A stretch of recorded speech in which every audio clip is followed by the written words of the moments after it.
সালামু আলাইকুম। আজকে আমরা গেছিলাম তাতারকুল। তাতারকুল যাওয়ার জন্য আমরা গিয়েছিলাম আম্বরখানা পলাশোদের বাস স্ট্যান্ডে। সে করে আমরা ৪০ জন রাতারকুল গিয়েছিলাম। আমি সিলেটের একটি প্রমোশন সংস্থা ট্রাভেলস অফ গ্রেটার এর সাথে রাতারকুল গিয়েছিলাম। যাওয়ার পথে আমরা এরকম চা বাগানের ভিউ দেখতে পেলাম। সকলে প্রিয় জয় ভাই গান শুরু করলো, তার সাথে আমরাও তাল মিলালাম। জাদু করিয়া বন্দে মায়া লাগাইছে, জাদু করিয়া। গান গাইতে গাইতে ও রাস্তার চারদিকে ভিউ উপভোগ করতে করতে আমরা চলে আসলাম ব্রাদারকুল। যেহেতু আমরা ভ্রমণ সংস্থার সাথে বুকিং করে আসছিলাম, তাই আমাদের আলাদাভাবে কোনো নৌকা ভাড়া করা লাগলো না।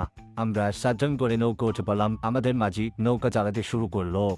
এটি আমরা নৌকা নিয়ে বনের ভিতরে যাচ্ছিলাম।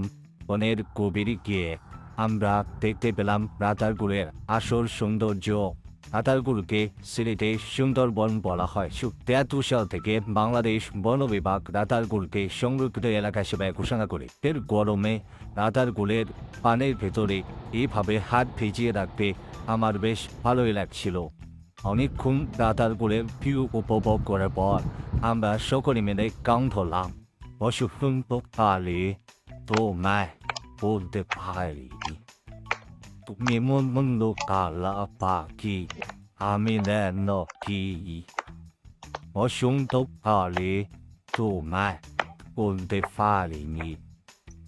সাদা সাদা কালা কালা সে সামনে তার গুলো করে শেষে আমরা পাশের একটি রিসোর্টে গিয়ে চা খেলাম। ধন্যবাদ।